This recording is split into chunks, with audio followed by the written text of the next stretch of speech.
අයුබෝවන් මම මේ හදිසියෙම වීඩියෝ එකක් කරන්න බැලුවේ අද විශේෂ නිවුස් එකක් ලැබුණා මේ ගොඩක් වෙලාවට මේ කිරි වර්ගවල යෝගට් වගේ ඒවා නිෂ්පාදනවල මිල අඩුණා කියලා මම හිතන්නේ මේ අයවැයෙන් දීපු අයවැය සහන නිසා වෙන්න ඕනේ මේ ලංකා මිල්ක් ෆුඩ් ගැන තමයි මේ අපි පොඩ්ඩක් හොයලා බලන්නේ මුදින්ම ඇත්තටම අපි බලමු මේකේ net asset value එකට මොකද වෙලා තියෙන්නේ කියලා මේ තියෙන්නේ මේ අවසානයේට ආපු මූල්‍ය වාර්තාව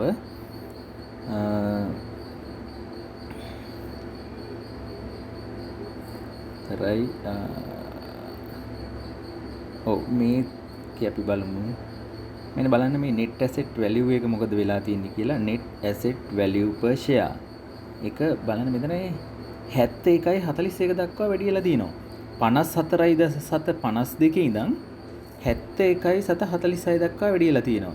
ඒ කියන්නේ 2024 3.31 තිබිලා තියෙන්නේ 54.52යි 2024 12.31 වෙනකොට 71.46 දක්වා වැඩි වෙලා තියෙනවා. මේ මාස තුනේත් තුන් ගුණයකින් මේකේ නිෂ්පාදනය සහලවිය වැඩි වෙලා කියලා මම දැක්කා මේ ප්‍රවෘත්ති නිවේදනයකදී සඳහන් කරනවා මේකේ අධ්‍යක්ෂකතුමා ඒ වගේම රජයෙන් මිලියන ගණනක් මං හිතන්නේ දුන්නා අයවෙන් මුදලුත් වෙන් කරලා තියෙනවා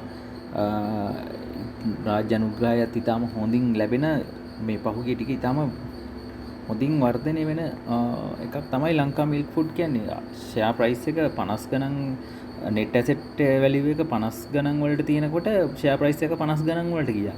හැබැයි දැන් 70 ගණන් වලට ගියත් දැන් ෂෙයා ප්‍රයිස් එක තියෙන්නේ 40 ගණන් වල. දැන් තාම මම හිතන්නේ 44 වගේ. ඒක නිසා ඉතා ඉක්මනින් මේ ගැන හොඳ අධ්‍යයනයක් කරලා ඕගොල්ලෝ මේ කොටස් තෝරා ගන්න කියලා ඉල්ලා සිටිනවා. බොහොම ස්තුතියි.